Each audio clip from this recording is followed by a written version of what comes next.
नमस्कार, आपके साथ मैं हूं सुचेता कुकरेती और माइक ऑन है। आज जिन खबरों पर यहां माइक ऑन कर रही हूं, सबसे पहले इस युद्ध में क्या अब जाकर डर गया है अमेरिका? डोनाल्ड ट्रंप ने इस युद्ध की शुरुआत तो कर दी, लेकिन क्या अब डोनाल्ड ट्रंप इस युद्ध में डरने लगे हैं? क्योंकि डर सीधे व्हाइट हाउस तक पहुंच गया है। कैसे अब व्हाइट हाउस ईरान के टारगेट पर है, आज इस खबर को आपको दिखाने वाली हूं, इसी पर माइक ऑन कर रही हूं।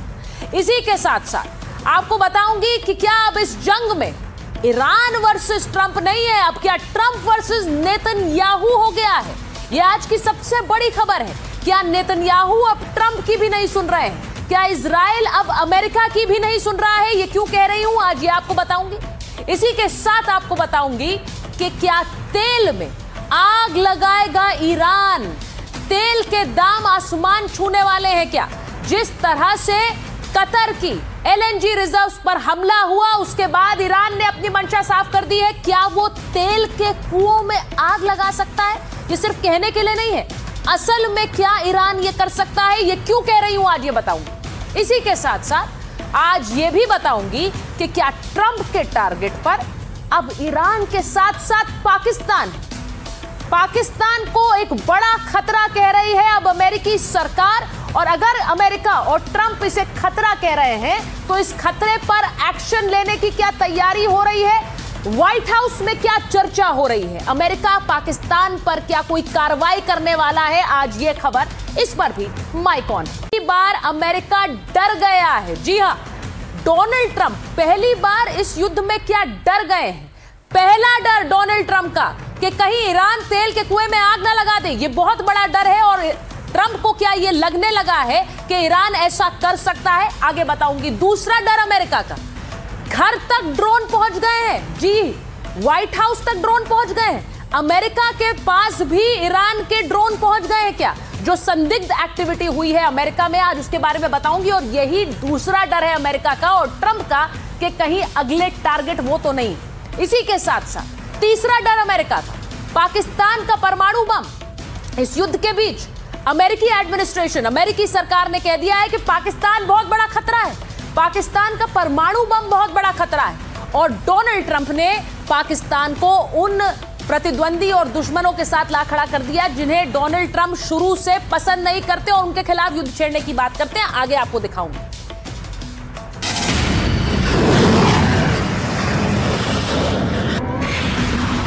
युद्ध में पहली बार डर गया है अमेरिका। अमेरिकी अधिकारी निशाने पर। अमेरिका ने बुलाई इमरजेंसी मीटिंग।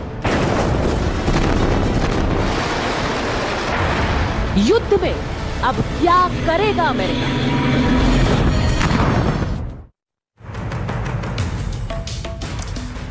आज आपको बता रही हूं अमेरिका के डर के वो तमाम कारण जिनकी वजह से हड़कंप मच गया। और उसमें एक बहुत बड़ा कारण यह है कि क्या नेतन्याहू अब ट्रंप की भी नहीं सुनेंगे? क्या डोनाल्ड ट्रंप जो कहेंगे इजराइल वो नहीं मानेगा? ये मैं क्यों कह रही हूं, क्योंकि खुद आज डोनाल्ड ट्रंप ने ये बात कह दी। उन्होंने सुबह सुबह जो पोस्ट किया है, भारत के समय अनुसार सुबह के समय उन्होंने पोस्ट किया और उसमें उन्होंने कहा कि कतर पर जो इजराइल ने हमला किया उसके बारे में उन्हें नहीं पता था, यानी अमेरिका को नहीं पता था और वो इजराइल के इस हमले के खिलाफ है। यानी डोनाल्ड ट्रंप को ही नहीं पता कि नेतन्याहू क्या कर रहे हैं। आपको ये पूरी खबर बताती हूं। ईरान के साउथ पार्स गैस क्षेत्र पर इजराइल ने हमला कर दिया। अमेरिका को इस हमले की कोई जानकारी नहीं थी, ये खुद डोनाल्ड ट्रंप बता रहे हैं। अटैक को लेकर डोनाल्ड ट्रंप और नेतन्याहू में मतभेद खुलकर सामने आ गया। यानी कि जो ट्रंप चाह रहे हैं वो नेतन्याहू अब नहीं कर रहे हैं क्या? हमले में अमेरिका की कोई भूमिका नहीं थी, ये डोनाल्ड ट्रंप ने स्पष्ट कर दिया। उन्होंने कहा हमें नहीं पता, इजराइल ने हमला किया और इजराइल ने हमें नहीं बताया। कतर का भी इस हमले में कोई रोल नहीं था। अब ये इसलिए इंपॉर्टेंट है क्योंकि जहां पर इजराइल ने हमला किया वहां पर कतर के भी गैस रिजर्व्स हैं। इजराइल ने साउथ पार्स पर हमला किया, इससे गुस्से में नजर आए डोनाल्ड ट्रंप। इजराइल अब साउथ पार्स पर कोई और हमला नहीं करेगा, तो ये एक तरह से बता भी दिया और चेतावनी भी दे दी नेतन्याहू को।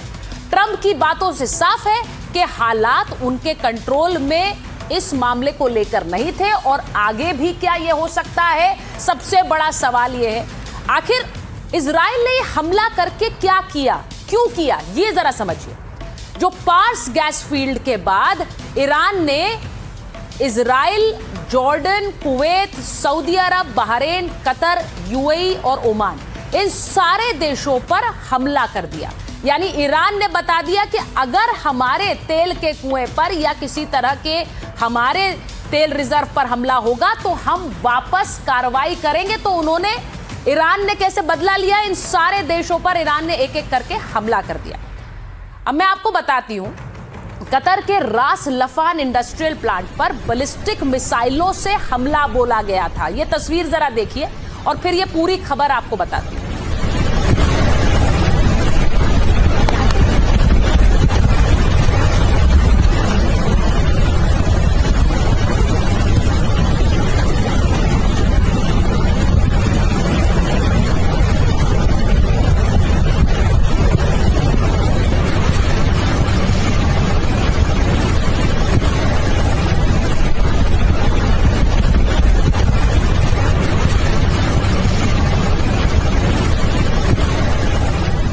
तो ये जो आप तस्वीर देख रहे हैं, कतर के तेल ठिकानों पर हमला हुआ है और कतर के तेल ठिकानों पर हमले से ही नेतन्याहू वर्सेस ट्रंप हो गया है।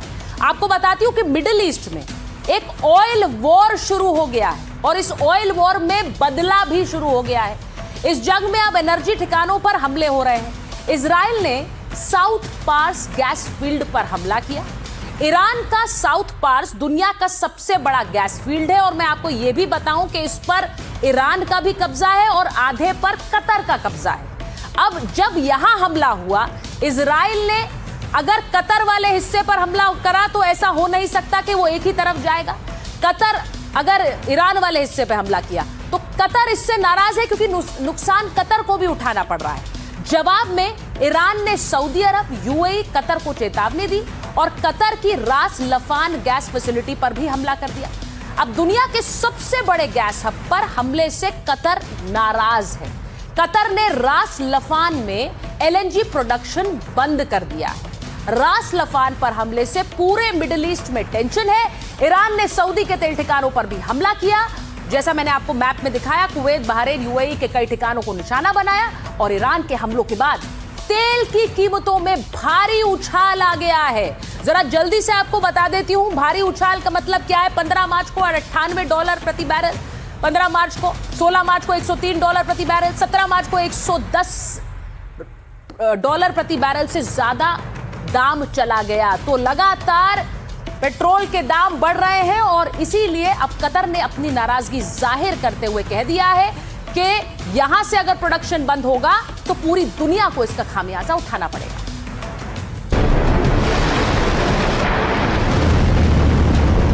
अमेरिका की तरफ से गिराए गए 5000 पाउंड के महाबम और ईरान की कसम मिसाइल से मची तबाही को 24 घंटे भी नहीं हुए थे कि इजराइल ने ईरान पर वो हमला किया जिससे पूरा ईरान उबल उठा।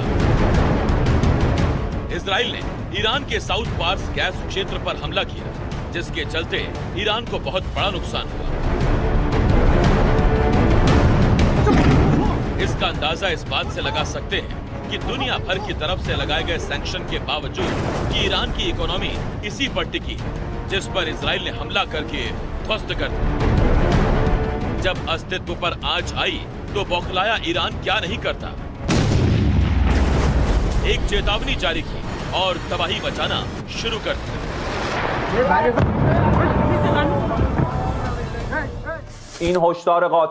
हम इन कायराना हमलों को अंजाम देने वाले अमेरिका और इजरायली शासन से कहना चाहते हैं कि तुम्हारी वजह से तुम्हारे सैनिकों का विनाश हो रहा है। इस्लाम के सिपाहियों ने तुम्हारे कमांडरों की गर्दन जकड़ ली है। अब तुम्हारे धमकाने के दिन गुजर गए। साउथ पार्स पर हमले से आग बबूला ईरान ने किस तरह से पलटवार किया, ये दो तस्वीरें आपके सामने हैं। ईरान ने कतर और रियाद के ऊर्जा ठिकानों पर जोरदार हमला किया। सऊदी अरब की राजधानी रियाद में भी ईरान ने ऑयल रिफाइनरी पर भीषण हमला बोला जिसके चलते पूरी दुनिया में तेल गैस का हाहाकार मच सकता है।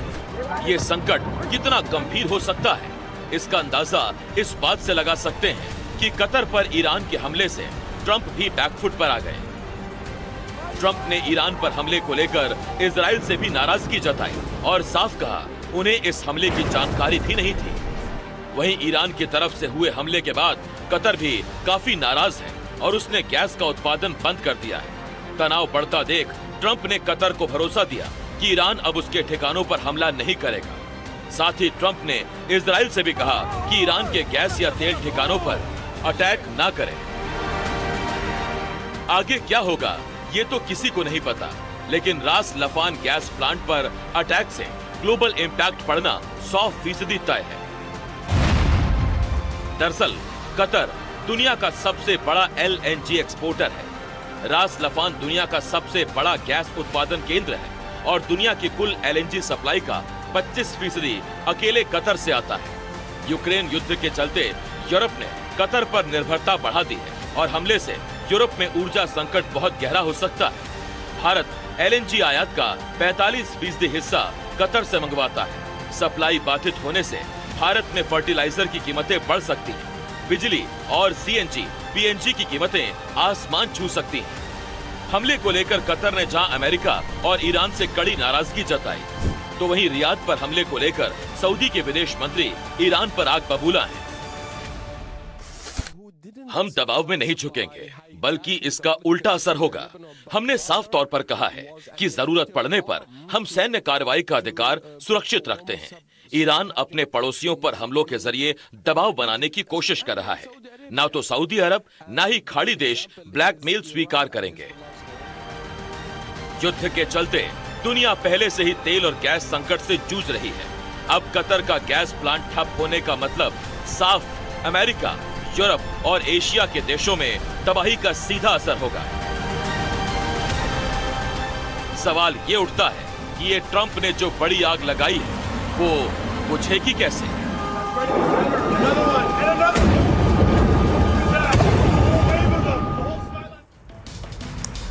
और इस आग में कितने स्वाहा हो रहे हैं जरा वो भी समझ लीजिए, क्योंकि 12,87,000 करोड़ स्वाहा हो गए हैं। और कैसे इसमें सोना चांदी पर असर पड़ रहा है जरा वो भी देख लीजिए। मिडिल ईस्ट में जंग से शेयर मार्केट में भारी गिरावट आई। अब निवेशकों को 12,87,000 करोड़ का नुकसान हो गया। ये पैसे डूब गए हैं। तो जो शेयर बाजार में अपना पैसा लगाते हैं उन्हें बहुत एहतियात बरतना होगा। इस समय 28 फरवरी से अब तक 37 लाख करोड़ स्वाहा हो गए। क्रूड ऑयल के दाम $114 प्रति बैरल पहुंचे। सोना और चांदी के दामों में भी भारी गिरावट आई। अब इसे गौर से सुनिए। एक झटके में चांदी 29,000 रुपए सस्ती हो गई और ऑल टाइम हाई से 2 लाख सस्ती हुई है चांदी। यानी जितनी ऊपर पहुंची उससे 2 लाख नीचे गिर गई है चांदी।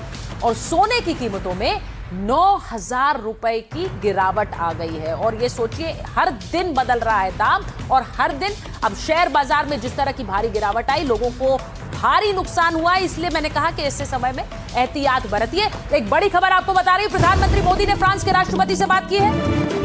पीएम मोदी और मैक्रों की पश्चिम एशिया के हालात पर बात हुई। बातचीत में तुरंत तनाव कम करने पर जोर दिया गया है। तुरंत बातचीत और कूटनीति पर बल दिया गया। आपको याद रखना चाहिए कि इमैनुअल मैक्रोन ने कहा था कि ये जंग किसी के लिए अच्छी नहीं है। उन्होंने बाकायदा बयान दिया और कहा ये जंग हमारी भी नहीं है, फ्रांस के लिए उन्होंने कहा। और अब दोनों राष्ट्राध्यक्षों ने बात की है और कहा है, प्रधानमंत्री की तरफ से कहा गया कि शांति और क्षेत्र में स्थिरता के लिए मिलकर काम करते हैं। तो मिलकर इस युद्ध को रोकने की पहल की बात कर रहे हैं प्रधानमंत्री नरेंद्र मोदी। और वो इसलिए भी क्योंकि इस जंग का असर सब पर पड़ रहा है, पूरी दुनिया पर पड़ रहा है और भारत भी अछूता नहीं रहने वाला है। मिडिल ईस्ट में जंग का असर भारत पर पड़ेगा ही पड़ेगा। खाड़ी देशों से आने वाली गैस सप्लाई पर असर पड़ेगा।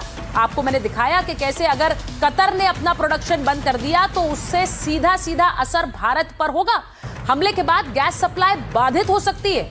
भारत 27 मिलियन टन LNG आयात करता है। अब कतर से 12 से 13 मिलियन टन LNG आता है।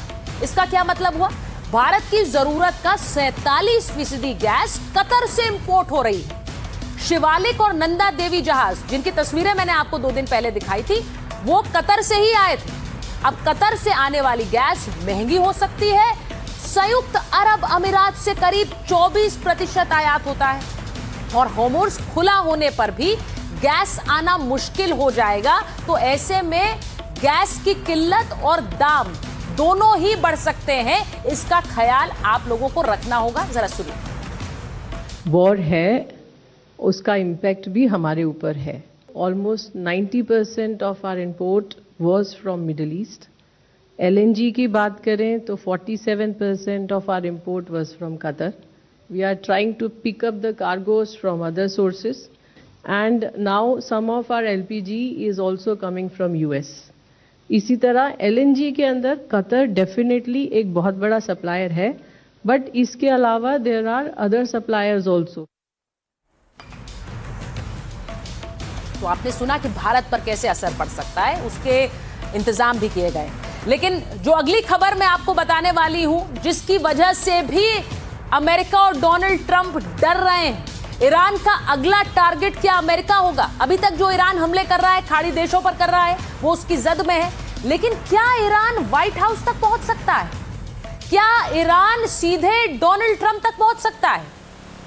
आपको यह इसलिए बता रही हूं क्योंकि आज अमेरिका में जो अमेरिका के रक्षा मंत्री हैं, अमेरिका के विदेश मंत्री हैं, मार्को रूबियो और पीट हेगसेथ, उनके जहां उनका मूवमेंट था उसके ऊपर कुछ संदेहास्पद ड्रोन्स देखे गए।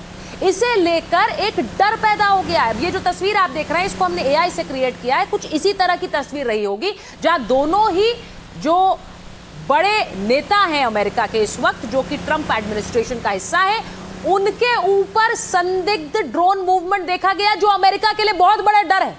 आपको बताती हूं खबर क्या है। US के फोर्ट मैकनेर बेस के ऊपर ये ड्रोन दिखे। सुरक्षित सैन्य अड्डा ये माना जाता है, सिक्योर फोर्ट है ये।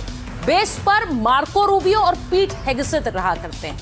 अब संदिग्ध ड्रोन कहां से आए अभी तक नहीं पता है। विदेश मंत्री और रक्षा मंत्री अगर उनके मूवमेंट को ट्रैक करके कोई संदेहास्पद ड्रोन दिखेंगे तो ये बहुत बड़ी चिंता है। ये अमेरिका के रक्षा मंत्री हैं। ड्रोन संचालक कौन है, इसकी जानकारी अभी तक नहीं मिली। ड्रोन दिखने से सुरक्षा अधिकारियों की चिंता बढ़ गई है। अधिकारियों को ईरान लिंक्ड खतरे की आशंका है, क्योंकि इस वक्त युद्ध चल रहा है, तो सीधा सीधा शक तो ईरान पर ही जाएगा। ड्रोन दिखने के बाद से वहां हाई अलर्ट है, सुरक्षा बढ़ा दी गई। रूबियो और हेगसेथ को शिफ्ट करने तक पर विचार किया जा रहा है। व्हाइट हाउस में उच्च स्तरीय बैठकें बुलाई गई हैं। अमेरिकी सेना संभावित खतरों पर नजर रख रही है, क्योंकि एक इमरजेंसी बैठक बुलाई गई है कि हो क्या रहा है, ये ड्रोन्स कहां से आए, इन्हें कौन ऑपरेट कर रहा था और ये इतनी सिक्योर लोकेशन पर कैसे पहुंच गए, इसे लेकर वहां चर्चा चल रही है। अब आपको यह भी मैं बताऊं कि इस जंग में अमेरिका को डर इसलिए भी लग रहा है क्योंकि उसका खजाना खाली हो रहा है। अब ट्रंप ने इस युद्ध को जारी रखने के लिए वॉर फंड की मांग की है, यानी कि युद्ध के लिए पैसे की जरूरत है। पेंटागन से युद्ध के लिए 200 अरब डॉलर मांगे गए हैं, यानी 18,64,000 करोड़ रुपए की मांग की गई है। 18,64,000 करोड़ रुपए इस युद्ध को आगे बढ़ाने के लिए। हथियारों का उत्पादन और कमी पूरी की जाएगी इसके जरिए। 200 बिलियन डॉलर मिलना आसान नहीं है। अब संसद में इसे मंजूरी मिलना मुश्किल लग रहा है। डेमोक्रेट्स इस युद्ध में भागीदारी के भी खिलाफ है, यानी वहां का विपक्ष कह रहा है हम इस युद्ध में हिस्सा नहीं लेंगे, आप इस युद्ध में इतने पैसे खर्च मत करिए। लेकिन डोनाल्ड ट्रंप को अभी कई लाख करोड़ इस युद्ध के लिए चाहिए, जिसके लिए उन्होंने वहां की संसद में अर्जी लगा दी है। तो यह भी आपको बता रही हूं कि डोनाल्ड ट्रंप के डर का एक एक जो पर्चा है वो आपके सामने रख रही हूं। अब डर की एक और वजह सुन लीजिए। मोस्तबा खमनई ने अपने ब्लड मिशन का भी ऐलान कर दिया है। मोस्तबा खमनई का एक AI वीडियो जारी किया है। अब जिस समाचार एजेंसी ने इसे जारी किया है उसमें मोस्तबा एक नोट लिखते हुए दिख रहे हैं, और इस वीडियो में उन्हें कागज पर यह लिखते हुए दिखाया गया है कि हर खून की कीमत होती है। लिखते हुए उन्हें यह दिखाया गया। यह वीडियो ईरान द्वारा अपने नए नेतृत्व की ताकत दिखाने और बदला लेने के संकल्प से सामने रखा गया।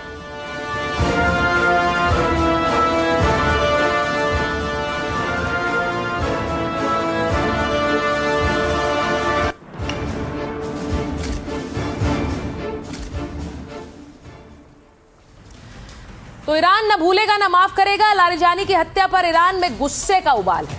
ईरान के सुप्रीम लीडर मोस्तबा खमनई का बड़ा बयान आया है। लारिजानी की मौत यूं ही नहीं जाएगी। मोस्तबा खमनई कह रहे हैं इंसाफ जरूर होगा।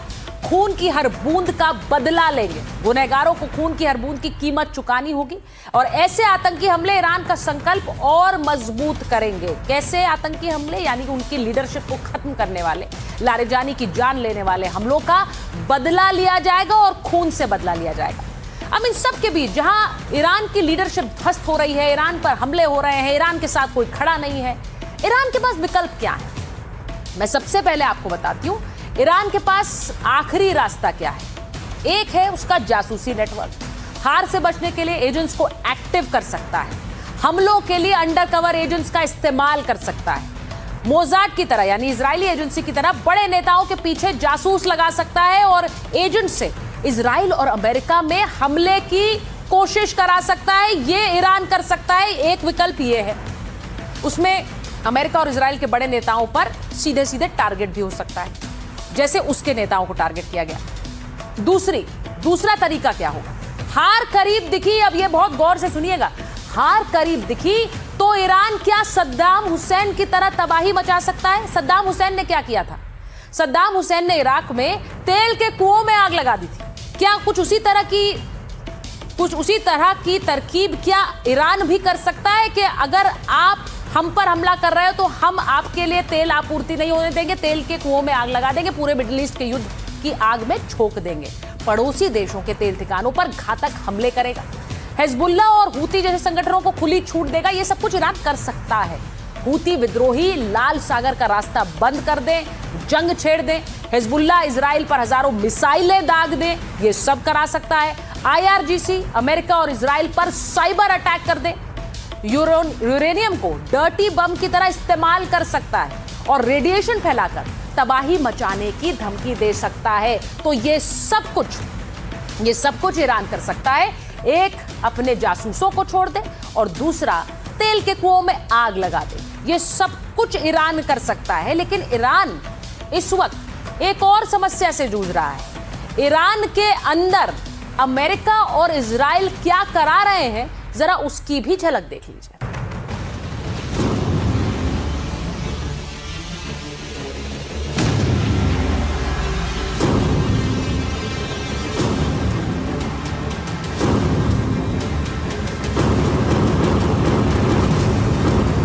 क्या इजराइल अब ईरान से शैडो वॉर लड़ेगा? क्या ट्रंप ईरान के खिलाफ गुप्त हथियार चलाएंगे? ईरान के खिलाफ क्या है अमेरिका और इजराइल का सीक्रेट प्लान? 3 हफ्ते की जंग में अपने 50 लीडर गंवाने के बाद भी ईरान अमेरिका और इजराइल की संयुक्त शक्ति के आगे छाती तान कर खड़ा है। 10 साल तक इसी तरह हमले करते रहने की धमकी दे रहा है। तो दूसरी तरफ अमेरिका है, जिसे खाली होते खजाने के बीच $200 अरब के वॉर फंड के लिए कांग्रेस के आगे हाथ फैलाने पड़ रहे हैं। Since the beginning of the conflict, we've struck more than 7,000 targets across Iran, and these have been mostly commercial and military targets. We've achieved a 90% reduction in their ballistic missile launches and a 95% reduction in drone attacks. Additional strikes continue to launch from all directions every single hour. Iran के खिलाफ ताल तो ठोक रहा है, लेकिन उन्हें पता है कि अगर लड़ाई लंबी खिंची तो पासा पलट भी सकता है। इसीलिए जंग सिर्फ बारूद से नहीं लड़ी जा रही, दिमागी तौर पर भी गोटियां चली जा रही हैं। इसी मामले में ईरान खुलकर खेल रहा है। अमेरिका और इजराइल के हर हमले का जवाब ईरान पूरी बेरहमी से दे रहा है। इसीलिए इजराइल ने स्ट्रैटेजी बदल ली है।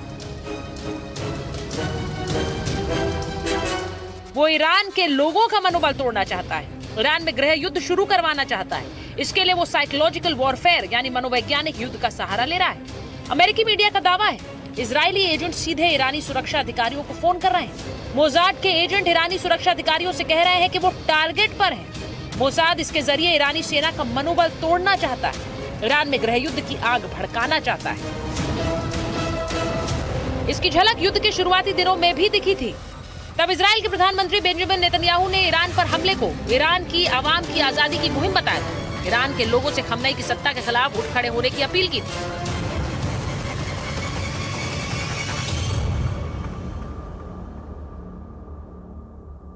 ולעם האיראני אני אומר, אני מדבר איתכם ועבורכם כבר עשרות שנים. רגע האמת מתקרב, כי איננו מבקשים לחלק את איראן. אנחנו מבקשים לשחרר את איראן, לשחרר אותה מעול העריצות ולחיות עימה בשלום. אבל בסופו של יום,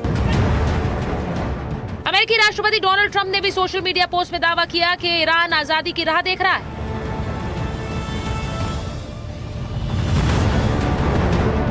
लेकिन ईरान की आवाम अपने हर नेता और हर जवान के जनाजे में जिस अंदाज में शामिल हो रही, जिस अंदाज में मातम मना रही, फिलहाल उससे ये सवाल उठ रहा है कि क्या आवाम खमनेई की सत्ता का साथ छोड़ने के लिए तैयार है?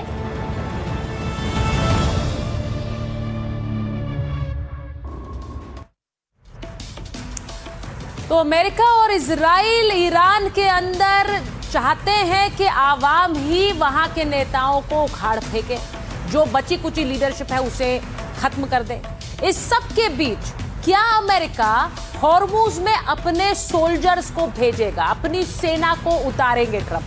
इस पर चर्चा बहुत समय से हो रही, लेकिन आज मैं आपको ये खबर क्यों बता रही हूं, क्योंकि ईरान एक वीडियो जारी कर चुका है। ईरान ने एक वीडियो जारी करके अपनी मंशा साफ कर दी है। खार्ग द्वीप, जिसको लेकर मैंने आपको पहले भी बताया था कि यहां पर अमेरिका ग्राउंड ऑपरेशन कर सकता है, यहां पर ईरानी सेना की तैयारी कैसी है, उसके अपनी सेना की तैयारी कैसी है, वो उसने एक वीडियो के जरिए जारी कर दी है।